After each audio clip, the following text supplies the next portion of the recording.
Oke, suara saya sudah terdengar anak-anak? Sudah, Bu. Oke. Untuk memulai pembelajaran pada pagi hari ini, sebelumnya Assalamualaikum warahmatullahi wabarakatuh. Waalaikumsalam warahmatullahi wabarakatuh. Untuk mengawali kegiatan, ada baiknya kita mulai dengan membaca doa. Dengan membaca doa masing-masing, berdoa dimulai. Doa selesai. Ya, kita awali dulu ya dengan bacaan basmalah bersama-sama. Bismillahirrohmanirrohim. Nah, untuk memulai kegiatan pada pagi ini, saya ingin cek kehadiran dulu ya. Sebelumnya Mas Iwan lagi gimana nih Mas? Kok santai sekali? Di kafe, Bu. Oh, di kafe. Oh, anak nongki ya Mas ya? Pelajaran nongkrong ya, emang kelasnya Ibu fleksibel ya, yang penting kalian mendengarkan. Mau di kafe cari wifi, mau di kafe cari cewek ya silahkan ya Mas ya, yang penting pembelajarannya bisa diterima dengan baik. Nah, untuk memulai pembelajaran seperti biasa saya akan meminta untuk satu anak mengucapkan satu motivasi hidup. Siapa ya yang hari ini dapat untuk mengucapkan motivasi hidup? Mbak Au nih. Satu motivasi hidup, Mbak, simpel aja, seperti biasa. Menurut saya, Bu ya, jangan mati-matian mengejar hal yang tidak dibawa mati. Oke, jangan mati-matian mengejar hal yang tidak dibawa mati. Bisa jadi pengingat ya buat kita semua, kayak gitu. Buat apa sih ambis banget buat materi sampai harus menyakiti orang lain, seperti itu. Lebih baik sekarang tuh zamannya tuh kompromi, bukan kooperatif. Kita tuh sudah saatnya untuk kolaborasi. Misal ada tugas kerjasama, misal ada kesulitan bertanya, seperti itu. Udah nggak zamannya ya, kalau bahasa Jawanya paten-patenan dengan teman kayak gitu. Jadi kita harus semangat dalam melakukan kolaborasi. Oke, pembelajaran kemarin kita membahas tentang interaksi sosial, di mana Ibu sudah memutarkan lagu Tulus Interaksi itu ya. Nah, pada pembelajaran kali ini, Ibu akan membahas materi mengenai perubahan sosial. Slide berikutnya, Mbak Uvin. Nah, sebelum memulai, Ibu akan bertanya dulu, apa yang pertama kali terlintas ketika mendengar pandemi dan perubahan sosial? Mungkin dimulai dari Ibu dulu ya, untuk memantik anak-anak, apa yang akan difikirkan ketika mendengar pandemi dan perubahan sosial. Kalau Ibu pribadi, dulu selama mengajar kan di depan kelas, terus habis itu sering nongkrong di ruang guru bersama teman-teman, seperti itu. Dan ada interaksi. Namun selama pandemi ini, Ibu udah jadi jarang keluar, jarang ngobrol sama orang. Nah, itu menciptakan perubahan pada diri pribadi dan lingkungan. Seperti ketika setelah mengobrol dengan banyak orang, Ibu merasa mudah capek, seperti itu, karena energinya terkuras, seperti itu. Nah, mungkin dari teman-teman yang lain nih, apa yang kalian rasakan selama pandemi ini? Yang merubah pada sisi kalian. Mungkin dari Mbak Muti. Apa nih Mbak Muti yang rumahnya paling jauh nih? Iya Bu, kalau dari saya, awalnya kita kan kemana-mana, saya itu kemana-mana nggak pakai masker. Tapi setelah di pandemi ini, kita kemana-mana itu harus pakai masker. Oh iya, betul. Kalau Mbak Deva yang rumahnya Solo nih, apa Mbak bedanya di Solo selama pandemi? Kalau selama pandemi dan sebelum pandemi, apa jadi nggak bisa nongkrong? Itu Bu, kalau menurut saya dahulu kan ketika di suatu tempat itu ada ramai-ramai itu sudah biasa, tetapi sekarang itu kalau ada ramai-ramai itu banyak dihindari oleh masyarakat karena menurut masyarakat, pandangan masyarakat pada saat ini, di pandemi saat ini, ketika ramai-ramai itu akan memudahkan untuk penyebaran virus tersebut. physical distancing ya, jaga jarak itu penting selama pandemi dan itu menciptakan perubahan di struktur masyarakat. Oke, itu awalan dulu dalam materi kita. Kita memandang dari kasus-kasus yang ada di masyarakat. Selanjutnya, slide selanjutnya, Mbak Uvin.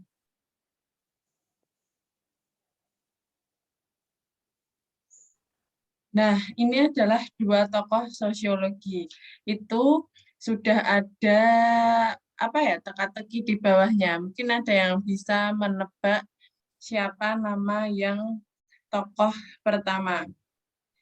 Ini anak udah kelas 12 kan ya, harusnya udah paham tokoh-tokoh sosiologi, bapak-bapak sosiologi seperti itu. Mungkin ada yang mau mencoba menjawab.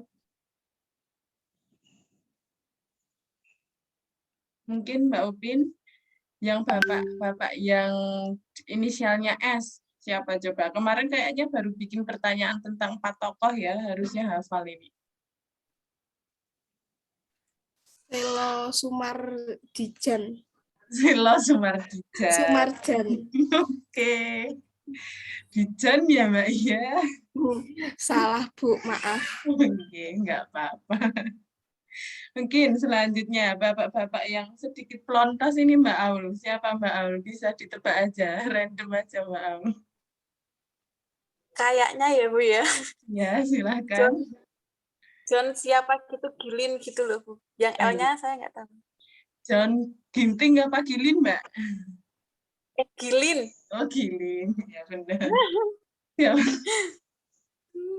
Siapa tahu tadi malam habis nonton badminton ya, terngiang-ngiangnya Ginting gitu. Oke, betul. John Lewis Gilin. Ini adalah dua tokoh sosiologi yang membahas tentang perubahan sosial, di mana bapak-bapak ini memandang perubahan sosial sebagaimana pemikiran yang akan dibahas pada slide selanjutnya. Selo Sumarjan dan John Lewis Gilin. Selanjutnya Mbak Uvin.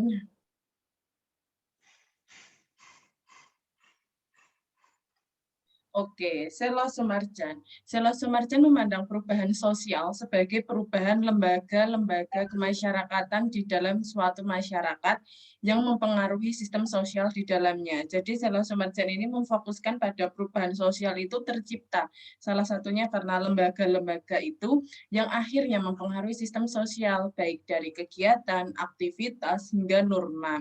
Sedangkan John Lewis Gilin memandang perubahan sosial budaya adalah variasi cara hidup yang diterima, disebabkan oleh perubahan geografis, kebudayaan material, hingga ideologi karena adanya difusi dan penemuan baru dalam masyarakat. Di mana John Lewis Gilin ini menggarisbawahi pada perubahan sosial itu terjadi secara variatif dan bisa disebabkan oleh banyak hal, bahkan perubahan sosial itu akan tercipta ketika adanya penemuan baru. Dan ini nanti akan berkaitan dengan teori yang akan kita bahas selanjutnya. Oke, selanjutnya Mbak Vin.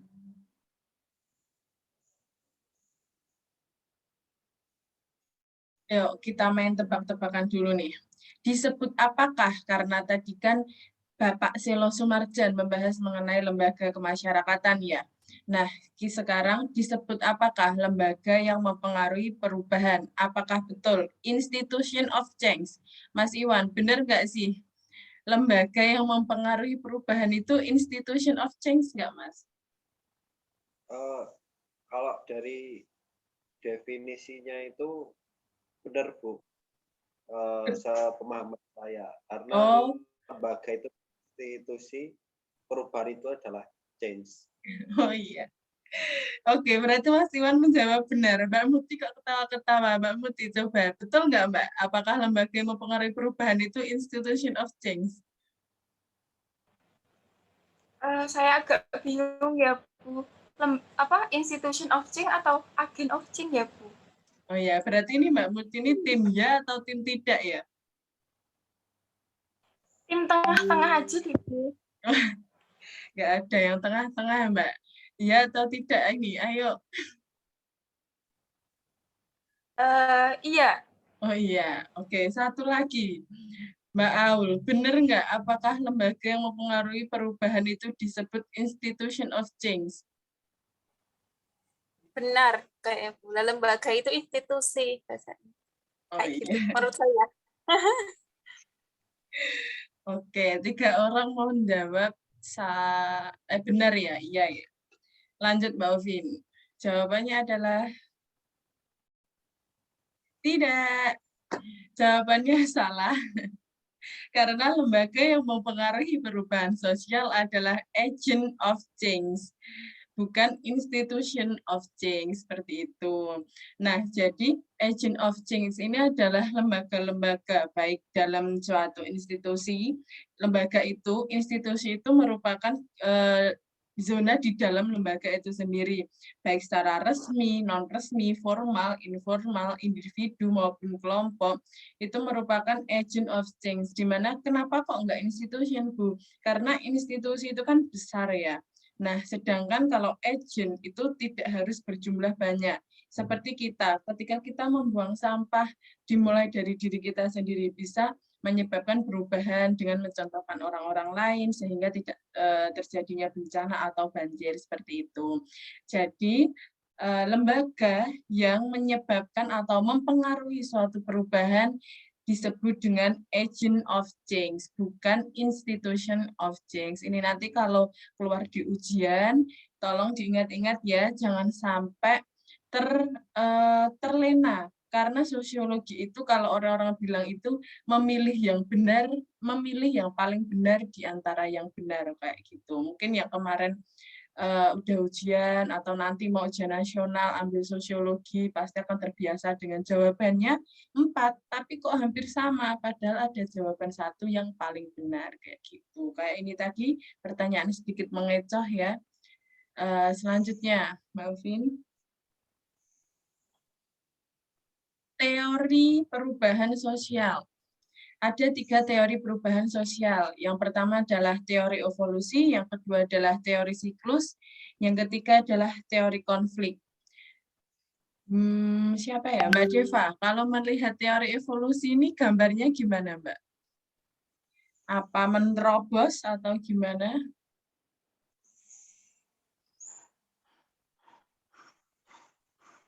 Ini ada suaranya, Mbak Deva, cek. Ini suaranya masuk nggak ya? Masuk kan? Mungkin Mbak Aul dulu. Oh, udah bisa. Gimana Mbak Deva? Maaf Bu, sinyalnya tidak stabil. Oh iya, posyandunya Kalau menurut saya, oh iya, jelas. Kalau menurut saya teori evolusi itu apa ya? Bentar ya Bu. Dilihat dari gambarnya aja nih Mbak, kira-kira gimana? Menusuk, menikuk, menajam, atau menerobos? Itu berkembang Bu. Oke, berarti kalau dari teori evolusi menurut Mbak Deva berkembang. Kalau teori siklus nih, dari Mbak Aul, gambarnya ini gimana Mbak, teori siklus nih? Memutar, Bu. Oke, memutar. Kalau Mas Iwan, kalau teori konflik itu gambarnya gimana Mas? Saling tarik-menarik, Bu. Tarik Iya. hati. Oh, iya, boleh kayak hati enggak tuh. Kelamaan nongkrong kayaknya ya Mas, tolong dikurangi nongkrongnya Mas, biar enggak terus-terusan membahas tentang perasaan ya Mas. Oke, dilanjut Mbak Ovin. Gambar ini akan berkaitan dengan pengertiannya. Teori evolusi, masyarakat dilihat sebagai sebuah kesatuan yang dalam bentuk dan arahnya ditentukan oleh proses perkembangan akal budi manusia. Sebagaimana yang dijelaskan Mbak Deva tadi, di mana gambarnya itu saling berkaitan atau disebut dengan holistis. Di mana holistis ini dipengaruhi juga teori evolusi ini, tokohnya adalah Bapak sosiologi kita semua, yaitu Bapak Auguste Comte, yang memiliki 3 tahapan dalam teori evolusi, yaitu tahapan yang pertama adalah metafisika, yang pertama adalah teologikal, yang kedua adalah metafisika, dan yang ketiga adalah positivisme. Yang teologikal itu di mana memandang suatu kehidupan hanya dari ritual atau kepercayaan saja, hanya dari suatu hal yang bersifat di luar nalar kita semua, non realistis. Sedangkan pada tahap metafisikal itu manusia sudah mulai mampu membedakan dan tidak hanya percaya pada hal-hal yang bersifat mistis saja, melainkan sudah mengkaitkannya dengan kehidupan atau hal-hal yang berhubungan dengan alam. Dan pada tahap yang ketiga yaitu positivisme, di mana manusia sudah mulai menggunakan akal budi. Jadi manusia itu sudah mulai bisa berpikir dan membedakan yang baik mana, yang buruk mana, dan yang realistis mana, non realistis mana. Kalau dicontohkan itu pada tahap pertama zaman dulu itu kita masih sangat percaya dengan dukun, orang menyembuhkan, orang lahir gitu di dukun. Lalu tahap metafisika sudah mulai mengkaitkannya dengan alam, di mana setelah melahirkan kita sudah mulai mencari obat di hutan-hutan, dan tahap yang paling tinggi yaitu positivisme, yaitu sudah mulai adanya teknologi melahirkan di bidan seperti itu. Nah, teori siklus. Perubahan sosial yang terjadi pada rakyat tidak direncanakan atau diarahkan, tapi umumnya membuat pola yang berulang.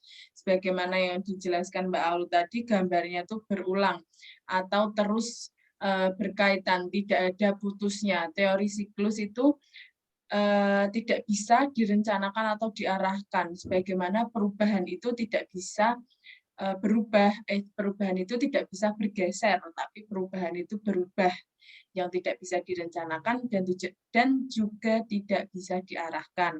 Lalu yang ketiga adalah teori konflik. Perubahan sosial tidak terjadi melalui proses penyesuaian nilai-nilai yang membawa perubahan, tetapi terjadi akibat adanya konflik yang menghasilkan kompromi. Sebagaimana yang dikatakan Mas Iwan tadi, gambarnya tarik-menarik, Bu. Ya betul, karena konflik itu kan perpecahan, perdebatan, seperti itu. Kok masuk di perubahan sosial? Karena dari konflik itu akan menciptakan suatu perubahan. Seperti ketika saya berkonflik dengan Mbak Deva karena nilainya Mbak Deva kurang baik gitu. Mas protes ke saya, Bu, kok nilainya jelek, seperti itu.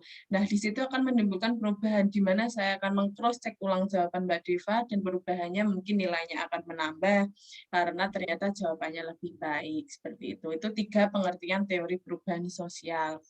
Kita akan lebih mendalami lagi ya tentang teori ini. Slide selanjutnya, Mbak Uvin. Nah, teori evolusi. Kita mengamati gambar ini. Gambar mas-mas, mbak-mbak sangiran ya.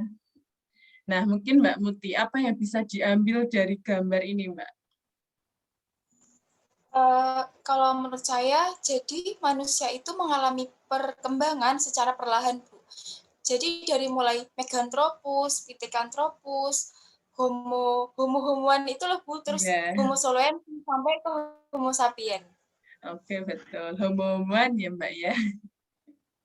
Nah, sebagaimana yang dijelaskan Mbak Muti tadi, betul banget. Teori evolusi itu ada lawan baliknya, yaitu revolusi. Evolusi itu lambat, revolusi itu cepat. Teori evolusi, sebagaimana yang digambarkan ini, merupakan pemikiran dari tokoh kita, yaitu Bapak Darwin, di mana manusia awalnya sebagaimana seperti kera ini yang disebut dengan Meganthropus paleojavanicus, dilanjutkan dengan Pithecanthropus, Mojokertensis, Soloensis, hingga Homo sapiens yang digadang-gadang merupakan gambaran manusia yang mirip dengan saat ini. Walaupun jika dilihat gambar yang paling sempurna ini ya, dengan mbak-mbak yang bingung, itu kan sebenarnya beda ya, tapi itu adalah merupakan gambaran sekilas. Nah, teori evolusi adalah membahas seperti ini, di mana perkembangan manusia itu berjalan sangat lambat. Dari mulai yang mendungkrung, terus mulai agak jejek, atau agak tegak, hingga tegak, seperti itu. Selanjutnya, Mbak Uvin, teori selanjutnya. Teori siklus. Nah, siapa sih yang nggak kenal sama gambar yang di bawah ini?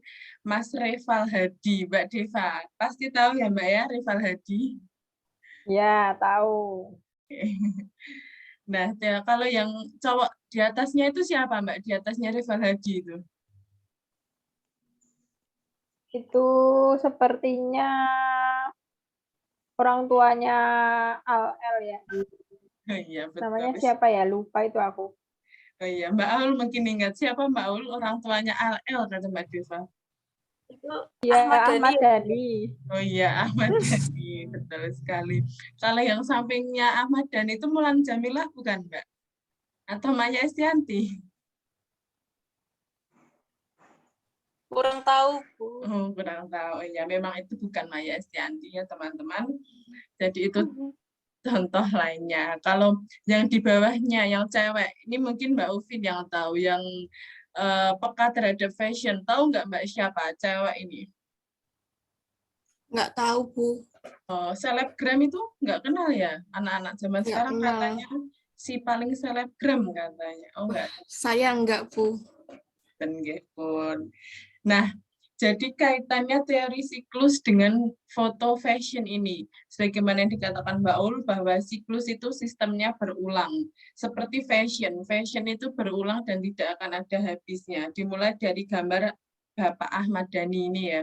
Dulu trennya itu pakai kemeja pantai, terus habis itu depannya nggak dibenikkan atau nggak dikancingkan sebentar.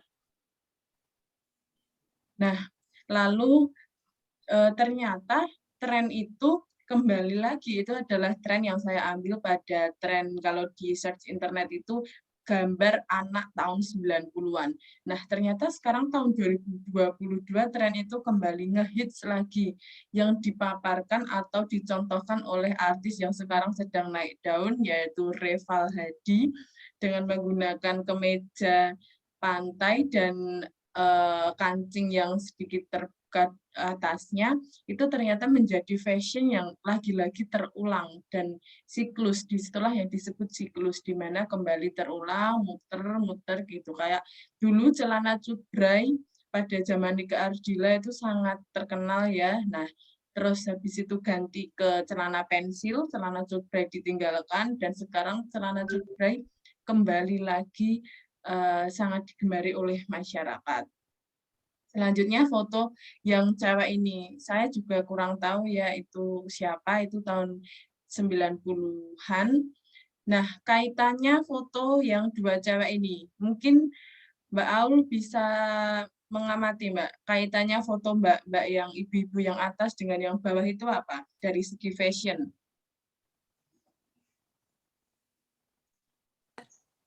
Gaya hijab. Oh iya, betul sekali, gaya hijab. Dimana dulu itu orang berhijab kayak udah nggak butuh peniti gitu ya, kayak cuman selendang disampirkan gitu.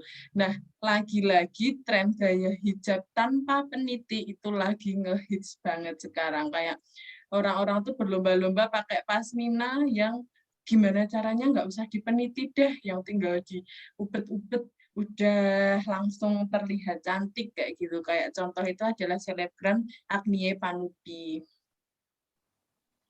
Oke, Mbak Dia, selamat datang. Bisa mendengar suara saya, Mbak? Oh, mungkin belum join.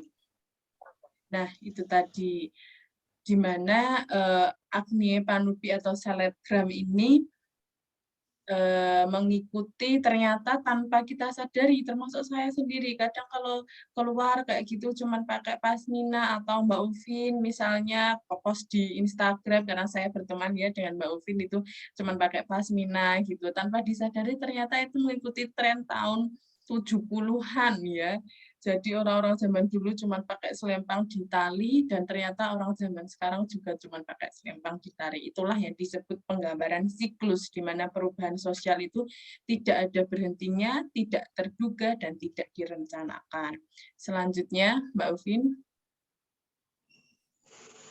Oke, foto Mas Abdi Negara dan Mbak siapa ya ini? Mungkin Mas Iwan tahu nggak Mas ini siapa Mas? Yang mana, Bu? Yang ini, yang polisi ini tahu nggak siapa nih? Teman kamu bukan? Bukan, Bu. Oh, bukan. Nggak kenal. Oh iya. Norman Mungkin Kamaru bukan? Norman Kamaru. Oke. Boleh Mas Iwan, boleh. Norman Kamaru tuh yang caya-caya itu ya? Benar. Oh iya. Yang Ya. Bu.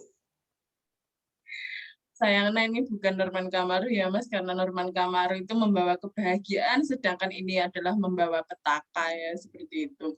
Mungkin Mbak Aul bisa menjelaskan nih, siapa Mbak ini? Itu kayaknya itu kasus yang polisi menghamili mbak perempuannya itu deh, Bu. Oh ya, terus Mbak perempuannya kenapa Mbak habis dihamili? Apa Terus melahirkan apa gimana? jadi kan polisinya ini kan pacaran sama mbak ini, sama pacarnya ini. Nah, terus setelah berselang lama itu mereka hamil gitu, Bu. Tapi yang kan belum dinikahi, jadi belum ada status apa-apa gitu loh. Terus yang laki-laki ini menyuruh si perempuan ini untuk menggugurkan si kandungannya itu. Tapi kan nggak mau si perempuannya, sampai dia tuh stres gitu loh, Bu. Soalnya minta pertanggungjawaban sama si laki-lakinya juga nggak mau menikahinya gitu. Terus akhirnya si perempuan ini kayaknya bunuh diri di samping makam almarhum ayahnya gitu, Bu. Terus si laki-laki ini di penjara gitu. Oke, betul sekali ya Mbak Aul, di mana ini adalah salah satu kasus yang mengatasnamakan perempuan juga ya, hak untuk di mana perempuan berhak mendapatkan keadilan dan keamanan. Di mana kasus ini berkaitan dengan salah satu tokoh abdi, bukan tokoh, salah satu abdi negara yang bernama, sudah ada itu ya namanya. Nah, tapi sebelumnya ternyata si ceweknya ini merupakan salah satu mahasiswa yang sudah mengalami pelecehan seksual di kampusnya dan dilakukan oleh seniornya. Di mana si ceweknya ini merasa dengan memberikan kepercayaan kepada sosok yang dikenal sebagai yang akan menjaga kita, yaitu Pak Polisi ini, akan mendapatkan keamanan, namun justru yang didapatkan juga sama saja, seperti itu.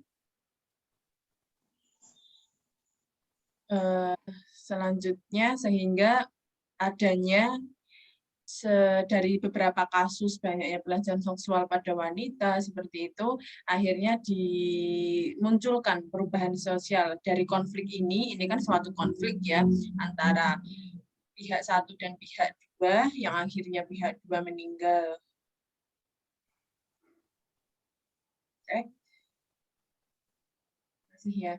Nah, terus habis itu akhirnya memunculkan suatu peraturan resmi dari DPR yang mengesahkan RUU Tindak Pidana Kekerasan Seksual karena sudah terlalu banyak korban yang terkena kasus seperti ini dan tidak tahu harus kemana dan harus di mana. Jadi perubahan sosial jika dilihat dari teori konflik yaitu suatu hal yang pertama merupakan perpecahan, persaingan, dan lain-lain, namun akhirnya menciptakan suatu perubahan. Di sini perubahannya adalah terciptanya RUU mengenai TPKS. Selanjutnya Mbak Ufin.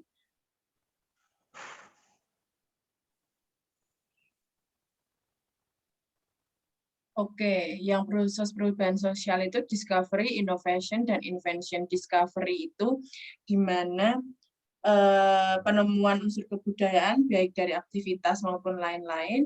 Lalu innovation itu suatu pembaharuan dari sumber alam, model pengaturan, dan invention itu mengacu pada penemuan baru yang diakui. Selanjutnya Mbak Ovin.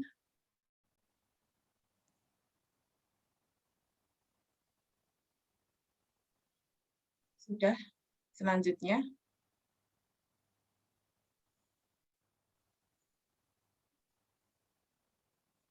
Nah, kan tadi sudah dijelaskan kalau discovery itu suatu bentuk aktivitas. Kalau innovation itu pembaharuan karena suatu sistem tadi, dan invention itu penemuan baru yang sudah diakui. Mungkin dari Mbak Muti nih, kalau diurutkan dari tiga ini, yang pertama itu apa Mbak? Dan kedua, ketiga apa? Kalau discovery, Ibu tegaskan lagi ya, discovery itu suatu bentuk kegiatan baru, suatu penemuan unsur kegiatan atau kebudayaan baru. Lalu innovation itu penggunaan energi, penggunaan pengaturan atau teknologi baru, dan invention itu penemuan baru yang sudah diakui. Mungkin bisa diurutkan Mbak Muti tiga ini.